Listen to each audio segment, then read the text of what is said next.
ನಮಸ್ಕಾರ. ಗೆಲ್ಲೋದಕ್ಕೆ ನಾನಾ ತಂತ್ರ, ಗೆಲ್ಲೋದೊಂದೇ ಮಾನದಂಡ. ಗಲ್ಲಿಗೊಬ್ಬ ಜನನಾಯಕ, ದಿಲ್ಲಿಯ ಗದ್ದುಗೆಗೆ ನಾನಾ ನಾಟಕ. ಇದು ಪ್ರಜಾತಂತ್ರೋತ್ಸವದ ದೊಡ್ಡ ಹಬ್ಬ. ಭ್ರಷ್ಟಾಚಾರ, ನಿರುದ್ಯೋಗ, ಭಯೋತ್ಪಾದನೆ, ವಿದ್ಯಾಭ್ಯಾಸ, ಪವರ್ ಪಾಲಿಟಿಕ್ಸ್, ಫ್ಯಾಮಿಲಿ ಪಾಲಿಟಿಕ್ಸ್, ಹೀಗೆ ನಾನಾ ಸಮಸ್ಯೆಗಳಿಗೆ ಉತ್ತರ ಯುವಶಕ್ತಿ. ದೇಶದ ಅತಿ ದೊಡ್ಡ ನ್ಯೂಸ್ ನೆಟ್ವರ್ಕ್ ನ್ಯೂಸ್ 18ನ ವಿಶಿಷ್ಟ ಕಾರ್ಯಕ್ರಮ Vimal presents youth voice, powered by Shri Dhatri developers and promoters. ನಾನು ನವಿತಾ ಜೈನ್.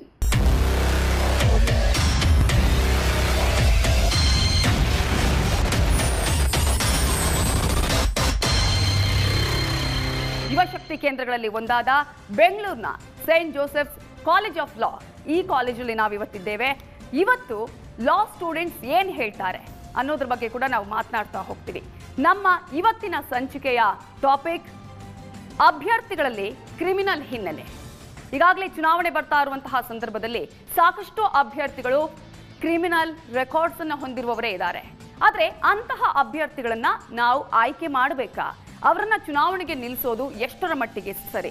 ಒಂದು ವೇಳೆ ಕ್ರಿಮಿನಲ್ ಆಗಿದ್ರೆ ಅವರಿಗೆ ಎಷ್ಟು ವರ್ಷ ಸಜೆಯನ್ನ ಕೊಡಬೇಕಾಗತ್ತೆ? ಎಲೆಕ್ಷನ್ಗೆ ನಿಲ್ಲೋದಕ್ಕೆ ಅವಕಾಶನೇ ಕೊಡಬಾರ್ದಾ?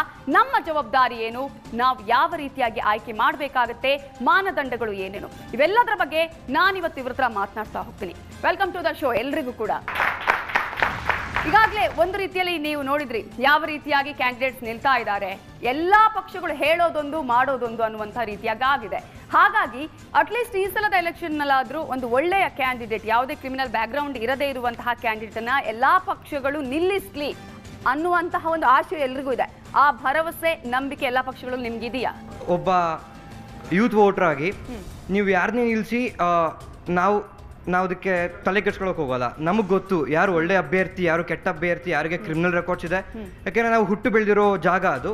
ಸೊ ನಮಗೆ ಗೊತ್ತು ಯಾರು ನಿಲ್ತಾರೆ, ಯಾರಿಗೆ ವೋಟ್ ಮಾಡಬೇಕು ಅಂತ. ನಾವು ಪಕ್ಷೇತರರಿಗೂ ವೋಟ್ ಮಾಡಿದ್ರು ತಪ್ಪೇನಲ್ಲ. ಬಟ್ ಒಳ್ಳೆ ಕ್ಯಾಂಡಿಡೇಟ್ ಇದ್ರೆ ಪಕ್ಕ ವೋಟ್ ಮಾಡ್ತೀವಿ. ನಮ್ಮ ಡಿಸ್ಟಿಕ್ ಅಲ್ಲಿ 7 ಬಾರಿ 35 ವರ್ಷ ಒಂದೇ ಅಭ್ಯರ್ಥಿ MP ಆಗ್ತಾನೆ ಇದ್ದಾರೆ. ಚೇಂಜಸ್ ಆಗಿದೋ ಇಲ್ಲೋ ಜನಕ್ಕೆ ಗೊತ್ತು. ಅದನ್ನ ಹೇಳೋದು ಬೇಡ ಅನ್ಸುತ್ತೆ. ಮಾಡುವಂತಹ ಜವಾಬ್ದಾರಿ ನಮ್ಮ ಮೇಲೆ ಕೂಡ ಇದೆ ಅಂತ ಹೇಳಿ ನಮ್ಮ ಮೇಲೆ ಇದೆ. ಇನ್ನು ಮುಂದಿನ ದಿನಗಳಲ್ಲಿ ಚೇಂಜಸ್ ಮಾಡಬೇಕಾಗುತ್ತೆ. ನಾವು ಖಂಡಿತ ಒಳ್ಳೆ ಅಭ್ಯರ್ಥಿನೇ ಆಯ್ಕೆ ಮಾಡ್ತೀವಿ ಅನ್ನೋ ನಂಬಿಕೆ ಇದೆ. ಒಳ್ಳೆ ಅಭ್ಯರ್ಥಿನ ಆಯ್ಕೆ ಮಾಡಬೇಕು ಅಥವಾ ಮಾಡ್ತೀವಿ ಅನ್ನುವ ನಂಬಿಕೆ ಇದೆ ಅಂತ ಹೇಳಿ ನಿಮ್ಗೆ ಏನ್ ಅನ್ಸುತ್ತೆ? ನಮ್ಮ ಕಾನೂನಲ್ಲಿ ಒಂದು ಪ್ರಿನ್ಸಿಪಲ್ ಇದೆ, ಆರೋಪಿಗಳು ಅವ್ರು ಸಜ್ಜೆ ಆಗೋವರೆಗೂ ಅವ್ರನ್ನ ಇನ್ನೋಸೆಂಟ್ ಆಗಿ ನಾವು ನೋಡ್ಬೇಕಂತ. ಆ ಪ್ರಿನ್ಸಿಪಲ್ ಮೇಲೆ ನಾನು ಮಾತಾಡ್ತೀನಿ. ನೋಡಿ, ಯಾರೇ ಇರಲಿ ಅಭ್ಯರ್ಥಿರು, ಕ್ರಿಮಿನಲ್ ಕೇಸು ಫಾಲ್ಸ್ ಅಲಿಗೇಷನ್ ಬರುತ್ತೆ, ಸುಮಾರು ಫಾಲ್ಸ್ ಅಲಿಗೇಷನ್ ಬರುತ್ತೆ. ಇವಾಗ ನಾವು ಏನು ಮಾಡಬೇಕಂದ್ರೆ ಅಕಸ್ಮಾತ್ ಸಜ್ಜೆ ಆದವ್ರನ್ನ ನಾವು ನಿಂತ್ಕೊಳ್ಳೋಕೆ ಬಿಡ್ಬೇಕು. ಇದು ಎಲೆಕ್ಷನ್ ಕಂಟೆಸ್ಟ್ ಮಾಡೋಕೆ ತಡೆ ಮಾಡಬೇಕು. ಇಲ್ಲಿ ಏನಾಗುತ್ತೆ ಅಂದರೆ ನಮ್ಮ ಸಿಟಿಸನ್ಸಲ್ಲಿ ಅವರು ಜಾತಿ ಮೇಲೆ ಓಟ್ ಹಾಕ್ತಾರೆ, ಪಕ್ಷದ ಮೇಲೆ ಓಟ್ ಹಾಕ್ತಾರೆ, ಆಮೇಲೆ ದುಡ್ಡಿನ ಮೇಲೆ ಹಣದ ಮೇಲೆ ಓಟ್ ಹಾಕ್ತಾರೆ. ನಾವು ಏನು ಮಾಡಬೇಕಂದ್ರೆ ಸ್ವಲ್ಪ ಜನಕ್ಕೆ ಎಜುಕೇಟ್ ಮಾಡಿ, ಅವೇರ್ನೆಸ್ ಮಾಡಿ, ಎಲ್ಲರೂ ಓಟ್ 100% ಪೋಲಿಂಗ್ ಆದ್ರೆ ಅವಾಗ ನಮ್ಗೆ ನಿಜ ಯಾರು ವಿನ್ನು ಅಂತ ಗೊತ್ತಾಗುತ್ತೆ. ಹಣ ಬಲ ತೋಳ್ಬಲ ಯಾವ್ದು ವರ್ಕ್ ಆಗಲ್ಲ ಅಂತ ಅನ್ಸುತ್ತೆ ನಿಮ್ಗೆ? ಹಂಗಲ್ಲ ನೋಡಿ, ಇವಾಗ 10 ಜನ ಅಲ್ಲಿ 5 ಜನ ತಗೊಂತಾರ ಅಂದ್ರೆ 5 ಜನ ನಮ್ ತರ ಎಜುಕೇಟೆಡ್ ಇರ್ತಾರೆ. ನಾವು ಯಾವತ್ತು ದುಡ್ಡು ಇಸ್ಕೊಂಡು ಓಟ್ ಹಾಕೋದಿಲ್ಲ, ನೀವು ಮುಂದೆನೂ ಹಾಕೋದಿಲ್ಲ, ಶಪಥ ಮಾಡ್ತೀವಿ ಅಂತ ಒಂದಷ್ಟು ಅಂಶಗಳನ್ನ ಹೇಳಿದ್ರು. ಒಂದು, ನಾವು ಯಾವ ರೀತಿಯಾಗಿ ವೋಟ್ ಮಾಡಬೇಕಾಗತ್ತೆ ಅನ್ನುವಂಥದ್ದು. ಇನ್ನೊಂದು, ಅವರು ಎಷ್ಟು ಶಿಕ್ಷೆ ಆಗುತ್ತೆ ಅನ್ನೋದ್ರ ಮೇಲೆ ನಾವು ಡಿಪೆಂಡ್ ಆಗುತ್ತೆ ಅನ್ನುವಂಥದ್ದು. ಇನ್ನೊಂದು ಕಡೆ ಮಿಸ್ಯೂಸ್ ಆಗ್ತಾ ಇದೆ ಇದೇ ಒಂದು ಕಾಯ್ದೆ ಅಂತ ಹೇಳಿ. ನಿಮ್ಗೆ ಏನು ಅನ್ಸುತ್ತೆ ಇವೆಲ್ಲ ಅಂಶಗಳ ಬಗ್ಗೆ? ಸೊ ಅವ್ರು ಹೇಳಿದ ಪ್ರಕಾರನೇ ನಾನು ಅವ್ರಿಗೂ ಸಪೋರ್ಟ್ ಮಾಡ್ತೀನಿ. ನೀಟಾಗಿ ಕ್ಲಿಯರ್ ಆಗಿ ಗೊತ್ತಾಗ್ತಿದೆ ನಮ್ಗೆ ಯಾವ ಬೇಸಿಸ್ ಮೇಲೆ ನಾವು ಅಭ್ಯರ್ಥಿನ ಸೆಲೆಕ್ಟ್ ಮಾಡ್ತಿದ್ದೀವಿ ಅಂತ. ಅವರ ಕ್ರಿಮಿನಲ್ ಬ್ಯಾಕ್ಗ್ರೌಂಡ್ ಹೌದು ಚೆಕ್ ಮಾಡಬೇಕು, ಅವ್ರನ್ನ ನಿಲ್ಲಿಸಬಾರ್ದು. ಅಷ್ಟು ಕ್ಲಿಯರ್ ಆಗಿ ಇವಾಗ ನಮಗೆ ಗೊತ್ತಾಗ್ತಿದೆ ಅಂದರೆ ಒಂದು ಕ್ಯಾಸ್ಟಿಂದ ತಗೋತಿದ್ದಾರೆ, ಕ್ಯಾಸ್ಟ್ ಬ್ಯಾಕ್ಗ್ರೌಂಡಿಂದ ಅಂದರೆ ಯಾವುದಾದ್ರೂ ಕೇಸ್ ನಾವು ಒಂದು ವಾಯ್ಸ್ ರೇಸ್ ಮಾಡೋಕೆ ಹೋದ್ರೂ ಅದನ್ನು ಇಗ್ನೋರ್ ಮಾಡಿಬಿಡ್ತಾರೆ, ಇನ್ಕ್ಲೂಡಿಂಗ್ ಮೀಡಿಯಾ. ಇವಾಗ ಎಲೆಕ್ಷನ್ಸ್ ಅಂತ ಬಂದಾಗ ಅಂಥ ಮ್ಯಾಟ್ರನ್ನ ಇನ್ನೂ ಇಂಪಾರ್ಟೆನ್ಸ್ ಕೊಡಬೇಕು ಅಂತ ನನ್ನ ಒಂದು ಸಜೆಷನ್ ಇದೆ. ಸೊ ಇವಾಗ ನೀವು ಜನಕ್ಕೆ ನೀವು ಮಾತಾಡೋದ್ರ ಮೇಲೆ ಗೊತ್ತಾಗುತ್ತೆ, ಎಲ್ಲಾರ್ಗೂ ಕಣ್ಣು ಮುಂದೆ ಕಾಣ್ತಿದೆ. ಬಟ್ ಏನಂದ್ರೆ ವಿದ್ಯಾವಂತರಿಗೆ ಗೊತ್ತಿರುತ್ತೆ, ಹಳ್ಳಿಯಲ್ಲಿ ಇರುವಂತವ್ರಿಗೆ ಎಷ್ಟೊತ್ತಂದ್ರೆ ಅವರಲ್ಲಿ ಏನ್ ಬ್ಯಾಕ್ ಗ್ರೌಂಡ್ ಇದೆ, ಬಡತನ ಆಗ್ತಿರೋದೇ ಆ ಕರಪ್ಷನ್ ಇಂದ. ಅದು ಪೊಲಿಟಿಕಲ್ ಪಾರ್ಟೀಸ್ ಇನ್ವಾಲ್ವ್ ಆಗಿದೆ, ಅದನ್ನ ಅವ್ರಿಗೆ ಅರ್ಥ ಮಾಡಿಸ್ಬೇಕು. ಅದ್ರ ಬದಲು ನಾವು ಇವಾಗ ಬುಕ್ ತಗೊಂಡೋಗ್ಬಿಟ್ಟು ಇವ್ರಿಗೆ ಈ ತರ ಇದೆ, ನಿಮ್ ಎಲೆಕ್ಷನ್ ನಿಮ್ ರೈಟ್ಸ್, ನಿಮ್ ಫಂಡಮೆಂಟಲ್ ರೈಟ್ಸ್ ಅನ್ನೋ ಬದಲು ಇವಾಗ ಈ ತರ ನಡೀತಾ ಇದೆ, ನಿಮ್ಗೆ ನೀವು ವೋಟ್ ಮಾಡೋದು ಕರೆಕ್ಟ್ ಮಾಡಿದ್ರೆ ನಿಮ್ಗೆ ಬಡತನ, ನೀವು ಇಂಡೈರೆಕ್ಟ್ ಆಗಿ ನೀವು ನಿಮ್ ಬಡತನಕ್ಕೆ ವೋಟ್ ಮಾಡ್ತಿದ್ದೀರಾ ಅನ್ನೋದೊಂದು ತಿಳಿಸ್ಬೇಕಾಗುತ್ತೆ. ಮಾಡ್ಬೇಕಾಗಿದೆ ಅವ್ರಿಗೆ. ಸೊ ಎಷ್ಟೇ ಆಗಲಿ ನೀವು ಅವ್ರಿಗೆ ಎಜುಕೇಟ್ ಮಾಡಿದ್ರು ಅದೊಂದು ಕೊರತೆನಲ್ಲಿ, ಬಡತನದ ಕೊರತೆನಲ್ಲಿ, ಇವಾಗ ನಾನು 1000 ರೂಪೀಸ್ ಕೊಡ್ತೀನಿ, 1000 ರೂಪಾಯಿ ಕೊಡ್ತೀನಿ ಒಂದು ಓಟಿಗೆ ಅಂದ್ರೆ ಇವಾಗ ಈ ಕಡೆ ಬರ್ತಾರೆ ಜನ. ಯಾವ ಪ್ರಕರಣದವರೆಗೂ ಕ್ರೈಮ್ ಅಂತ ಹೇಳಿ ಒಬ್ಬ ಅಭ್ಯರ್ಥಿಗೆ ನಿಲ್ಬಾರ್ದು ಅಂತ ನಿಮ್ಗೆ ಅನ್ಸುತ್ತೆ? ಈಗ ಸಾಕಷ್ಟು ಮಹಿಳೆಯರ ಚಾರಿತ್ರ್ಯ ವಧೆಯನ್ನ ಮಾಡ್ತಾರೆ, ಅವಳು ಸುಂದರವಾಗಿದ್ದಾಳೆ, ವೋಟ್ ಮಾಡ್ರಪ್ಪ ನಮ್ಮ ಪಕ್ಷದಲ್ಲಿ ಇದ್ದಾಳೆ ಅಂತ ಹೇಳುವವರು ಕೂಡ ಇದ್ದಾರೆ, ಅವೆಲ್ಲ ಕ್ರೈಮ್ ಅಲ್ಲ ಅಂತ ಅನ್ಸುತ್ತಾ? ಅದು ಪರ್ಸನಲ್ ಒಪಿನಿಯನ್ಸ್. ಪೀಪಲ್ ಇವಾಗ ಜನ ಹೇಗೆ ತಗೊಂತಾರೆ ಅದನ್ನು ಹೇಗೆ ಹೇಳ್ತೀರಾ ಆ ಥರ. ಬಟ್ ಅದು ಕ್ರೈಮ್ ಅಲ್ಲ, ಇಂಟೆನ್ಷನ್ ಮೇಲೆ ಡಿಪೆಂಡ್ ಆಗುತ್ತೆ. ಸೊ ಅವ್ರ ಮೆಂಟಲ್ ಇಂಟೆನ್ಷನ್ ಏನಿದೆಯೋ ಆ ಥರ ಹೇಳ್ಬೋದು. ನಿಮ್ಗೆ ಏನನ್ಸುತ್ತೆ? ಹೆಂಗಸರು ಅಂದ ತಕ್ಷಣ ಬರೀ ಬ್ಯೂಟಿಗಷ್ಟೇ ಫೇಮಸ್ ಅಲ್ಲ, they are also famous for talent. So ಅವ್ರ ಟ್ಯಾಲೆಂಟ್ ಮೇಲೆ ನಾವು ಒಂದು ಪಕ್ಷ ಅವರನ್ನ ಆತರ ಬೊಟ್ಟು ಮಾಡಿ ತೋರಿಸುತ್ತೆ, ಅಥವಾ ಈ ಕೆಲವು ದಿನಗಳ ಹಿಂದೆ ಒಂದಷ್ಟು ಮಂತ್ರಿಗಳು ಮಾತನಾಡಿದ್ದನ್ನ ನೀವು ಕೇಳಿರಬಹುದು, ಯಾಕೆ ನಿಲ್ಬೇಕಾಗಿತ್ತು ಅಂತ ಹೇಳಿ. ಆ ತರ ಕೂಡ ಅದು ಎಫೆಕ್ಟ್ ಆಗುತ್ತೆ ಜನರಿಗೆ, ಆ ತರದ ಮಾತುಗಳು ಕೂಡ ಜನರ ಮೇಲೆ, ಸಮಾಜದ ಮೇಲೆ ಪರಿಣಾಮ ಬೀರುತ್ತೆ ಅಂತ ಅನ್ಸೋದಿಲ್ವಾ? ಯಾವ ಅಭ್ಯರ್ಥಿನೇ ಆಗಲಿ ಹೆಂಗಸರನ್ನ ಚಾರಿತ್ರ್ಯವಧೆ ಮಾಡಬಾರ್ದು. ಸೊ ಅಂಥ ವ್ಯಕ್ತಿನ ನಾವು we should not support them. ಈಗ ಒಂದು ತಿಳುವಳಿಕೆ ಆ ಏರಿಯಾದಲ್ಲಿ ಆ ಜನರಿಗೆ ಸಂಬಂಧಪಟ್ಟಿದ್ದು ಗೊತ್ತಿರತ್ತೆ, ಆ MP ಏನೇನು ತಪ್ಪು ಮಾಡಿದ್ದಾರೆ, ಏನೇನು ಆಗಿದೆ, ಇಷ್ಟಿಷ್ಟು ಕ್ರಿಮಿನಲ್ ರೆಕಾರ್ಡ್ಸ್ ಇದೆ ಎಲ್ಲ ಗೊತ್ತಿದ ಮೇಲೆ ಯಾಕೆ ಹೋಗಿ ಔಟ್ ಹಾಕ್ಬೇಕು? ಯಾರು ಆಯ್ಕೆ ಮಾಡ್ತಾ ಇರೋದು, ಯಾರು ಅವ್ರನ್ನ ಸೆಲೆಕ್ಟ್ ಮಾಡ್ತಾ ಇರೋದು ಯಾರು? ಗೊತ್ತಿದ ಮೇಲೆ ತಿರ್ಗಾ ನಮ್ಗೆ ಅದೇ ಆಗತ್ತೆ, ಇಷ್ಟೇ ನಮ್ಮ ವೋಟರ್ಸ್ ID ಸ್ಕ್ಯಾಮ್ ಆಗಿದೆ ಅಷ್ಟೆಲ್ಲ ಆದ್ಮೇಲೂ ಯಾಕೆ ತಿರ್ಗಾ ಹೋಗಿ ಔಟ್ ಹಾಕ್ಬೇಕು ಅವ್ರಿಗೆ? ಪಕ್ಷಗಳೇ ಇದನ್ನ ತೀರ್ಮಾನ ತೆಗೆದುಕೊಳ್ಬೇಕು ಅಂತ ಅನ್ಸೋದಿಲ್ವಾ ನಿಮ್ಗೆ? ಪಕ್ಷಗಳೇ ಈ ಕ್ರಿಮಿನಲ್ ಬ್ಯಾಕ್ ಗ್ರೌಂಡ್ ನಾವು ನಿಲ್ಸೋದಿಲ್ಲಪ್ಪ, ಎಲ್ಲ ಕ್ಲೀನ್ ಹ್ಯಾಂಡ್ ಅಂತ ಅನ್ಸೋದಿಲ್ವಾ? ಪಕ್ಷಗಳೇ ಮಾಡ್ಬೇಕು ಅಂತ ಹೇಳಿ ಇಲ್ಲ, ಅವ್ರು ನಿಲ್ಸ್ಲೇಬಾರ್ದು, ಅಂತ ವ್ಯಕ್ತಿಗಳನ್ನಂತೂ ನಿಲ್ಸ್ಲೇಬಾರ್ದು. ಅಂತ ಪಕ್ಷಗಳು ಒಂದ್ ವೇಳೆ ನಿಲ್ಸಿದ್ರೆ ನಾವೇ ಬ್ಯಾನ್ ಮಾಡ್ಬೇಕು. ನಾವು ಹಾಕೋದೇ ಇಲ್ಲ, ನಮ್ಮ ಏರಿಯಾದಲ್ಲಿ ಇರುವ ಜನರಿಗೂ ನಾನು ಹೇಳ್ತೀನಿ ಓಟ್ ಹಾಕ್ಬೇಡಿ ಅಂತ. ಓಟೆ ಹಾಕ್ಬೇಡಿ ಅಂತನಾ? ಓಟೆ ಹಾಕ್ಬೇಡಿ ಅಂತ ವ್ಯಕ್ತಿಗಳಿಗೆ ಓಟೆ ಹಾಕ್ಬೇಡಿ. Okay fine fine. ಇವಾಗ ನೀವು ಹೇಳ್ತಾ ಇದ್ರ ಕ್ರಿಮಿನಲ್ ಬ್ಯಾಕ್ ಗ್ರೌಂಡ್ ಚೆಕ್ ಮಾಡುವಂತ, ಇವಾಗ ಪ್ರಾಬ್ಲಮ್ ಅದಲ್ಲ, ಪೋಸ್ಟ್ ಅಲ್ಲಿ ಇರುವಾಗಲೇ ಆ ಕ್ರಿಮಿನಲ್ ಇದೆಲ್ಲ ಮಾಡ್ತವೆ. ಎಕ್ಸಾಂಪಲ್ ಪೊಲಾಚಿ ರೇಪ್ ಕೇಸ್, ಎಷ್ಟೊಂದು ಏನ್ ಹೇಳ್ತಾವ್ರೆ, 4 ಹುಡುಗರು ಅಕ್ಯೂಸ್ ಆದ್ರು ಲಾಸ್ಟ್ ವೀಕ್. ಫಸ್ಟ್ ಒಬ್ಬ ಹುಡುಗ ಎಷ್ಟು ಗಾಂಚಿಲಿ ಅಂದ್ರೆ ಅವ್ನಿಗೆ ವೀಡರ್ ಅಂದ್ರೆ ಹೇಳ್ತಾವನೆ, ಇವಾಗ ನಾನು ತಿರುಪತಿಯಿಂದ ಬರ್ತೀನಿ ಇವಾಗ ಪೊಲ್ಲಾಚಿಗೆ, ನನ್ನ ಹಿಡಿದ್ರೆ ನಾನು ಯಾರ್ಯಾರು ಪೊಲಿಟಿಕಲ್ ಇದಲ್ಲ ನನ್ನ ಹಿಂದೆ ಇದ್ದಾರೋ ಅವ್ರನ್ನೆಲ್ಲ ಹಾಕೊಟ್ಬಿಡ್ತೀನಿ ಅಂತ. ಅಷ್ಟು ದಿಲ್ಲಿದೆ ಅವ್ನಿಗೆ, ಹಂಗೆ ಮಾತಾಡ್ತಾರೆ ಪೊಲಿಟಿಕಲ್. ಫಸ್ಟ್ ಪೊಲೀಸ್ ಹೇಳಿದ್ದು 1000 ವಿಡಿಯೋ ರಿಲೀಸ್ ಆಗಿದೆ ಇದೆ ಅಂತ ಫೋನಲ್ಲಿ. ಅವ್ನು ಬಂದು ಪೊಲೀಸ್ ಅವ್ರನ್ನ ಅರೆಸ್ಟ್ ಮಾಡಿ ಆಮೇಲೆ ಹೇಳ್ತಾರೆ ಮೀಡಿಯಾ ಬಂದ್ಬಿಟ್ಟು 4 ವಿಡಿಯೋ ಇರೋದಂತ, ಮಿಕ್ಕಿದ 1000 ವಿಡಿಯೋ ಎಲ್ಲ ಹೋಯ್ತು. ಪ್ರಾಬ್ಲಮ್ ಇರೋದು ಪೋಸ್ಟಲ್ ಇದ್ಬಿಟ್ಟೆ ಅವ್ರು ಇದು ಮಾಡ್ತಾ ಇರೋದು. ಓಕೆ, ನೆಕ್ಸ್ಟ್ ಅವರಿಗೆ ನಾವು ನಿಲ್ಸಲೇಬಾರ್ದು ಅನ್ನುವಂತಹ ಒಂದು ಕಾನೂನು ಬರಬೇಕು ಅಂತ ನಿಮ್ಗೆ ಅನ್ಸೋದಿಲ್ವಾ? ನಮ್ದೇ ತಪ್ಪಿಲ್ಲ, ಅದು ಎಲೆಕ್ಷನ್ ಕಮಿಷನ್ಗೆ ಹೇಳಿ. ಅವ್ರೇನ್ ಅಲ್ಲ, ವೋಟ್ ಹಾಕಿ ಗೆಲ್ಸಿದ್ರೆ ತಾನೇ ಅವ್ರು ನೆಕ್ಸ್ಟ್ ಬರೋದು, ಅಥವಾ ಅಂತ ಕ್ಯಾಂಡಿಡೇಟ್ ಬೇಡ ಅಂತ ಹೇಳುವ ಹಕ್ಕು ನಮ್ಗೆ ಇಲ್ವಾ? ಇನ್ಸ್ಟೆನ್ಸ್ ಹೇಳ್ತೀನಿ, ಇವಾಗ ಅವ್ರ ಮೇಲೆ ಅಕ್ಯೂಸನ್ ಇದೆ, ಫಾಲ್ಸ್ ಅಲಿಗೇಷನ್ ಅಂತ ಹೇಳ್ತಾರೆ. ಅವ್ರು ರಿಕ್ವೆಸ್ಟ್ ಮಾಡ್ತಾರೆ ಎಲೆಕ್ಷನ್ ಕಮಿಷನ್ಗೆ, ನಮ್ಮ ಮೇಲೆ ಡಿಫಮೇಷನ್ ಆಗ್ತಾ ಇದೆ, ನಮ್ಮ ಜನರನ್ನ ಮೀಡಿಯಾನ ಸ್ಟಾಪ್ ಮಾಡಕ್ಕೆ.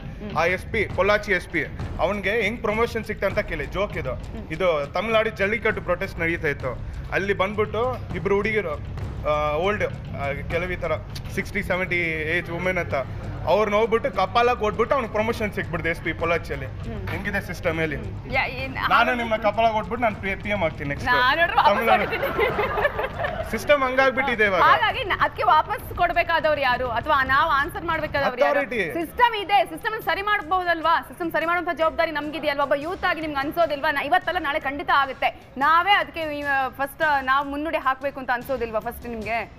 ನಾನು ಅವ್ರು ಮಾಡ್ದಪ್ಪ ನಾನು ಮಾಡ್ತೀನಿ ಅಂತ ಹೇಳಿದ್ರೆ ಆಗತ್ತಾ? ಈ ಜನರೇಷನ್ ಸಾಧ್ಯನೇ ಇಲ್ಲ. ಫಿಲಮ್ಗಳು ನಂಬಿಕೆನೇ ಇಲ್ಲ, ನನ್ಗೆ ನಂಬಿಕೆನೇ ಇಲ್ಲ. ಎಸ್, ಒಪ್ಕೊಳ್ತೀರಾ ಇವ್ರು ಹೇಳೋದನ್ನ? ನಂಬಿಕೆ ಇಲ್ಲ, ಆಗೋದಿಲ್ಲ ಅಂತ ನೀವೆಲ್ಲರೂ ಒಪ್ಕೊಳ್ತೀರಾ? ಎಷ್ಟು ಜನ ಹೇಳ್ತೀರಾ ಸಿಸ್ಟಮ್ ಸರಿ ಆಗೋದಿಲ್ಲ ಅಂತ ಹೇಳಿ? ಆಗೋದಿಲ್ಲ, ನಿಮಗೂ ಅನ್ಸುತ್ತೆ ಸಿಸ್ಟಮ್ ಸರಿ ಆಗೋದಿಲ್ಲ ಅಂತ ಹೇಳಿ? ಸಿಸ್ಟಮ್ ಚೇಂಜ್ ಆಗಲ್ಲ ಅಂದರೆ ದ ರೀಸನ್ ಇಸ್ ಬಿಕಾಸ್ ಯಥಾ ರಾಜ ತಥಾ ಪ್ರಜಾ. ಬದಲಾವಣೆ ಅನ್ನೋದು ನಮ್ಮದ್ರಲ್ಲಿದೆ. ಯಾರು ಕ್ರಿಮಿನಲ್ ಅಫೆನ್ಸ್ನ ಯಾರು ಹೇಳ್ಕೊಂಡು ಸುತ್ತಲ್ಲ, ಅವರು ನಾನು ಇದು ಮಾಡಿದ್ದೀನಿ ಅದು ಮಾಡಿದ್ದೀನಿ ಅಂದರೆ ಮತ್ತೆ ಯಾಕೆ ಎಲೆಕ್ಷನ್ಸ್ ಬರ್ತಾರೆ? ಹಣ ಅನ್ನೋದಕ್ಕೆ ಹಣ ಬಂದು ಅದಕ್ಕೆ ಭಯ ಇಲ್ಲ, ಭಾಷೆ ಇಲ್ಲ, ಯಾರಾದರೂ ಅದಕ್ಕೆ ಇದಾಗ್ತಾರೆ, ಕಂಟ್ರೋಲ್ ಇರ್ತಾರೆ. Money is a thing which controls you. ನೀವು ಹಣ ಕೊಟ್ರೆ ನಾನು ವೋಟ್ ಹಾಕಲ್ಲ, ನಮಗೆ ಗ್ರೀಡ್ ಅನ್ನೋದು ಒಂದಿದೆ, ಕೊಡಿ ಹಾಕ್ತೀನಿ ಪರವಾಗಿಲ್ಲ. ನಾವು ಬುದ್ಧಿವಂತರಾಗಿನೂ ವಿದ್ಯಾವಂತರಾಗಿನೂ ಹಾಗೆ ಮಾಡೋದಿದ್ರೆ ಸಮಾಜ ಅಲ್ಲಿ ಚೇಂಜ್ ಆಗುತ್ತೆ. ಹಾಗಾದ್ರೆ ನಿನ್ನ ಕ್ಯಾಂಡಿಡೇಟ್ ನಿಲ್ಸೋದ್ರಲ್ಲಿ ತಪ್ಪೇ ಇಲ್ಲ. ಹಾಗಾದ್ರೆ ಎಂತ ಕ್ಯಾಂಡಿಡೇಟ್ಗಳನ್ನು ಕೂಡ ನಿಲ್ಲಿಸ್ತಾರೆ ಪಕ್ಷದವರು. ಹಾಗಾದ್ರೆ ಪಕ್ಷದವರು ಎಂತ ಕ್ಯಾಂಡಿಡೇಟ್ ನಿಲ್ಸ್ಕೊಳ್ಳಿ. ಈಗ ಎಲೆಕ್ಷನ್ ಕಮಿಷನ್ ಹೇಳಿದೆ ಕ್ರಿಮಿನಲ್ ಅಫೆನ್ಸ್ ಇರೋರ ಇದು ಮಾಡಬಾರ್ದು ಅಂತ. when you know that but you're still doing that, then that the moment you know that one, then you are not educated.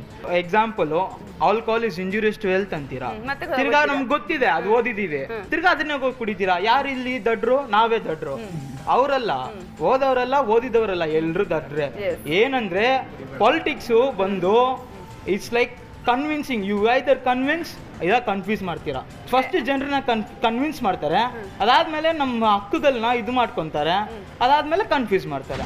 ಇದು ಕ್ರಿಮಿನಲ್ ರೆಕಾರ್ಡ್ಸ್ ಬಂದಾಗ ಲೈಕ್ ಇವಾಗ ನಾವು ಎಲ್ಲೇ ನೋಡಿದ್ರು ಯಾವುದೇ ಒಂದು ವ್ಯಕ್ತಿ ಹತ್ರ ಹೋಗಿದ್ರೆ ಒಂದು ಕ್ರಿಮಿನಲ್ ರೆಕಾರ್ಡ್ ಅವನ ಹತ್ರ ಇದ್ದೇ ಇರುತ್ತೆ. In various ways he'll promise us that I will do this, I will do that, I will do this. It is just like a dream. But the moment he steps onto the position, onto the power, the person changes. It's not because of him alone himself. It is because of system. Now ಯಾರ ಬಗ್ಗೆನೂ blame ಮಾಡಕ್ ಆಗಲ್ಲ, because the system. What is the solution ಹಾಗಾದ್ರೆ? Solution, it is very long process, I believe, because it long should be process ಆದ್ರೂ ಒಂದಷ್ಟು ದಿನಗಳ ಕಾಲ ಆದ್ರೂ ಮುಂದಿನವರಿಗಾದ್ರೂ ಚೇಂಜಸ್ ಆಗಬಹುದು. ಇವತ್ತಿನ ಚೇಂಜಸ್ ಆಗಬಹುದು, ಆ ಹೋಪ್ ಇದೆ. ಯಾವುದೇ ಪಾರ್ಟಿ ಆಗಿರ್ಬೋದು, ಎಷ್ಟೊಂದು ಜನಕ್ಕೆ ನಿಲ್ಲೋ ನೈತಿಕತೆನೇ ಇಲ್ಲ. ಯಾಕಂದ್ರೆ ಒಂದಲ್ಲಿ ಸ್ಕ್ಯಾಮ್ ಅಲ್ಲಿ ಸಿಗಾಕೊಂಡಿರ್ತಾರೆ. ಸೊ ಒಂದೊಂದು ಬೆಳಕಿಗೆ ಬಂದಿರುತ್ತೆ, ಒಂದೊಂದು ಬಂದಿರಲ್ಲ. ಇವಾಗ ಹೆರಾಲ್ಡ್ ಸ್ಕ್ಯಾಮ್ ಆಗಿರ್ಬೋದು, 2G 3G ಸ್ಕ್ಯಾಮ್ ಆಗಿರ್ಬೋದು, ಅದೆಲ್ಲ ಲೆಕ್ಕಕ್ಕೆ ತಗೊಂಡ್ರೆ ನಿಮ್ಮ PM ಕ್ಯಾಂಡಿಡೇಟ್ ಈ ಸಲ ನಿಲ್ಲಂಗೇ ಇಲ್ಲ. ಇಲ್ಲಿ ಚರ್ಚೆ ನಡೀತಾ ಇರೋದು ಒಬ್ಬ ಕ್ರಿಮಿನಲ್ ಬ್ಯಾಕ್ ಗ್ರೌಂಡ್ ಇರೋ ಒಬ್ಬ ಅಭ್ಯರ್ಥಿ ಕ್ಯಾಂಡಿಡೇಟು ಬೇಕಾ ಬೇಡ ಅಂತ. ನಾನು ಹೇಳ್ತೀನಿ ಬೇಕು ಅಂತ. ಹೌದು, ಅಂಥವ್ರು ಇದ್ದನ್ನೇ ಈ ದೇಶನ ಮುಂದೆ ತಗೊಳಕ್ ಸಾಧ್ಯ. ಯಾಕೆ ಅಂದ್ರೆ ನೀವು ತುಂಬಾ ಜನನ ನೋಡಿ, ಎಷ್ಟು ಜನ ರಾಜಕಾರಣಿದಲ್ಲಿದ್ದಾರೆ, ಅವರೆಲ್ಲರೂ ಕೂಡ ಲಾ ಗ್ರಾಜುಯೇಟ್ಸ್ ಏನೇ, ಅವರೆಲ್ಲರೂ ಕೂಡ ಲಾಯರ್ಗಳೇ, ಅವರೆಲ್ಲ criminal minded.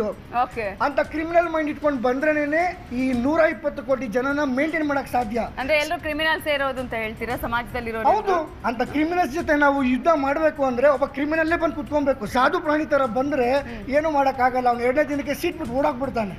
Criminal back ground ಇರೋ ಒಬ್ಬ ಅಭ್ಯರ್ಥಿ ನಿಂತ್ಕೊಂಡಿರೋದ್ರಲ್ಲಿ ಏನು ತೊಂದರೆ ಇಲ್ಲ.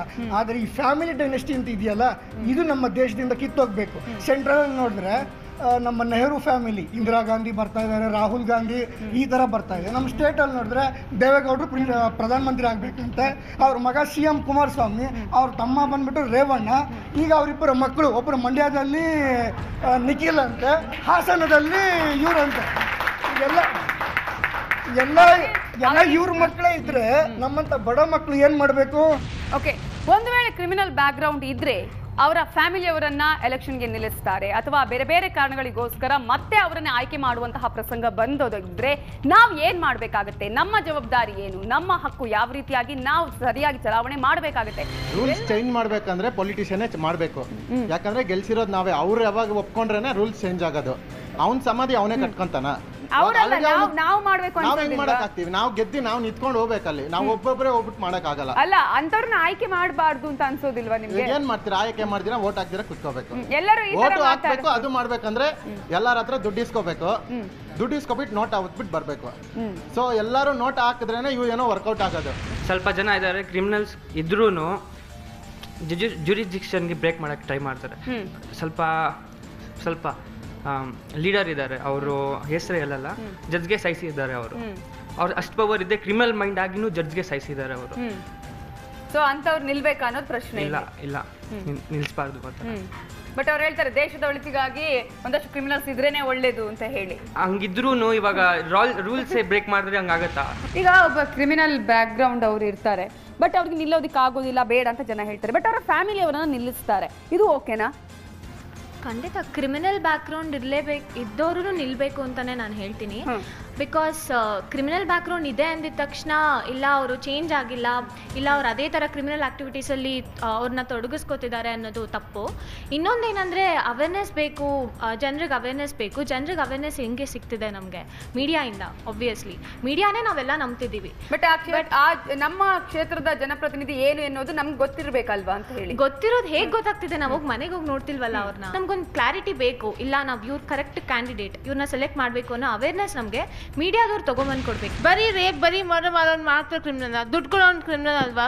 ಇವ್ನ ಸ್ಕ್ಯಾಮ್ ಮಾಡೋನ್ ಕ್ರಿಮಿನಲ್ ಅಲ್ವಾ? ಅಲ್ಲ, ಹಂಗಂದ್ರೆ ಕ್ರಿಮಿನಲ್ಸ್ ನಿಲ್ಸೇ ಬೇಡ ಅಂದ್ರೆ ಮತ್ತೆ ಯಾರನ್ನ ವೋಟ್ ಮಾಡೋದು ನಾವು?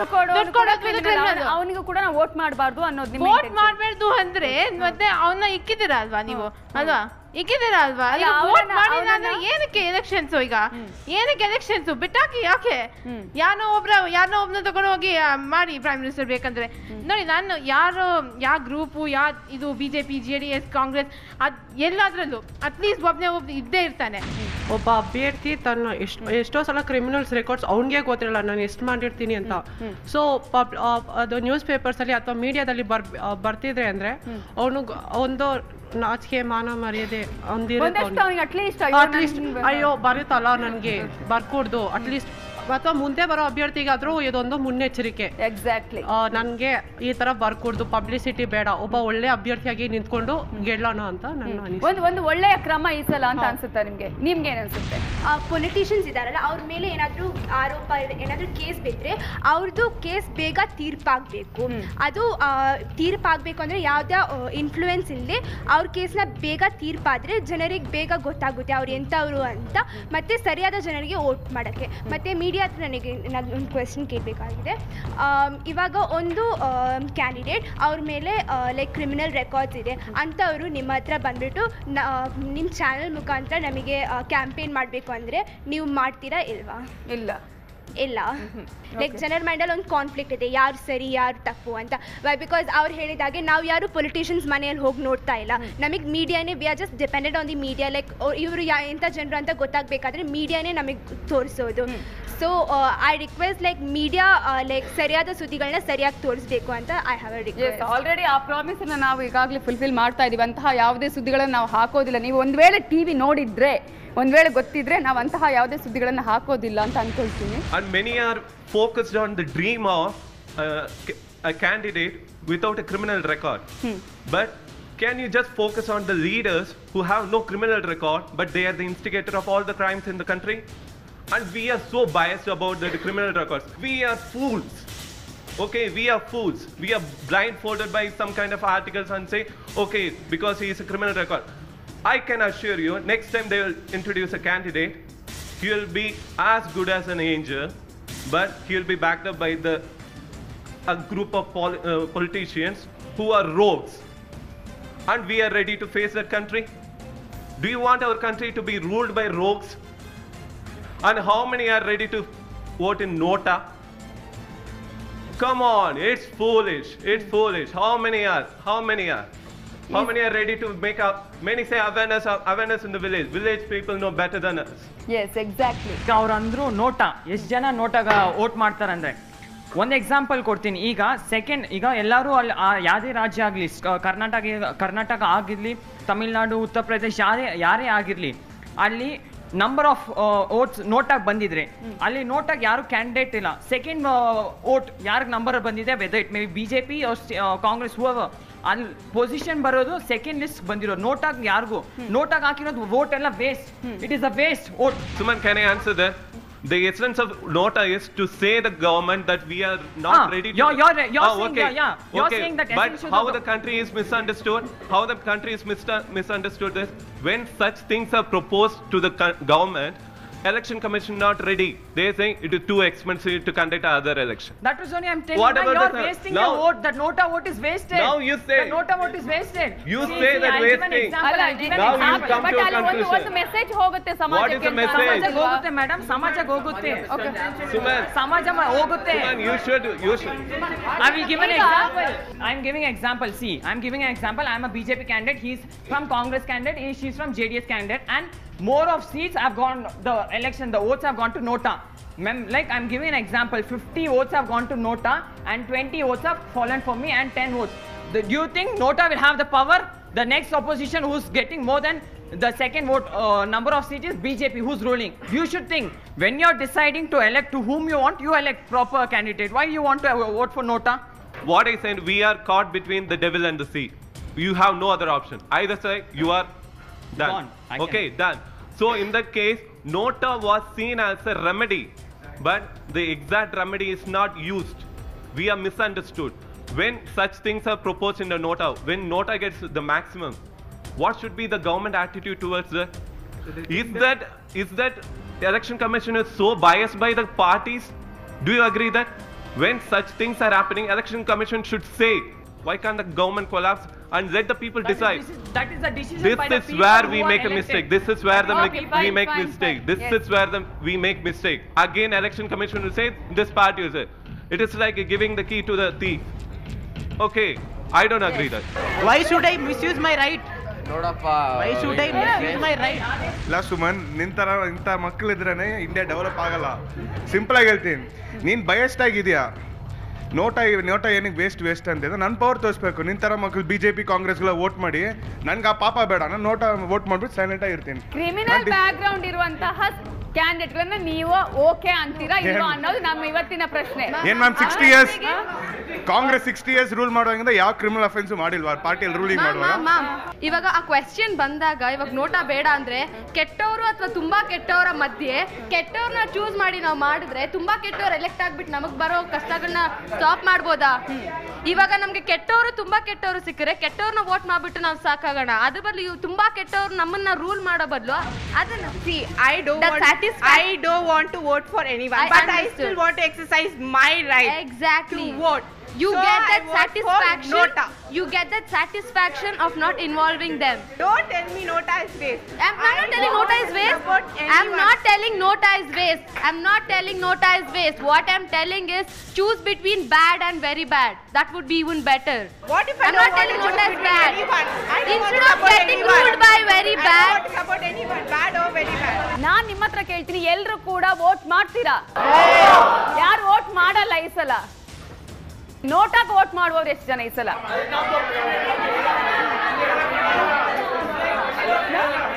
ಓಕೆ, ಪ್ರಾಮಿಸ್ ಮಾಡೋಣ ಎಲ್ರು. ನಾನು ಮತವನ್ನ ಚಲಾಯಿಸ್ತೇನೆ, ಇದು ನನ್ನ ಜವಾಬ್ದಾರಿ ಮತ್ತು ಹಕ್ಕು.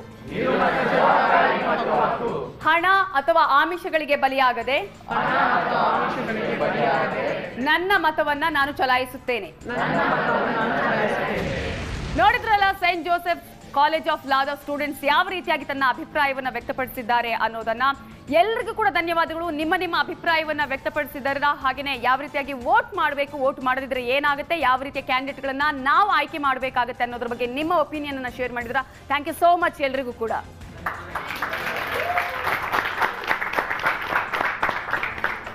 ಇದು ನಮ್ಮ ವಿದ್ಯಾರ್ಥಿಗಳು ಹಾಗೆಯೇ ಯುವ ಜನತೆಯ ಅಭಿಪ್ರಾಯ. ಈ ರೀತಿಯಾಗಿ ಆಯ್ಕೆಯಾದಂತಹ ಅಭ್ಯರ್ಥಿಗಳನ್ನ ಮುಂದೆ ಕಾನೂನಿನ ಮೂಲಕ ಯಾವ ರೀತಿಯಾಗಿ ಶಿಕ್ಷೆಗೆ ಒಳಪಡಿಸಬೇಕಾಗತ್ತೆ ಅಥವಾ ಅನರ್ಹಗೊಳಿಸಬೇಕಾಗತ್ತೆ ಅನ್ನೋದನ್ನ ಒಂದು ಕಾನೂನಿನ ಮೂಲಕ ಮಾಡಿದ್ರೆ ಉತ್ತಮ ಸಮಾಜ ನಿರ್ಮಾಣ ಆಗೋದ್ರಲ್ಲಿ ಯಾವುದೇ ಅನುಮಾನ ಇಲ್ಲ ಅಂತ ಹೇಳ್ತಾ, ಇವತ್ತಿನ ವಿಮಲ್ಸ್ presence youth voice powered by Shri Dhatri developers and promoters. ನೋಡ್ತಾ ಇರಿ ನ್ಯೂಸ್ 18 ಕನ್ನಡ. ಜಾಲ ನಮ್ಮದು, ಬಲ ನಿಮ್ಮದು.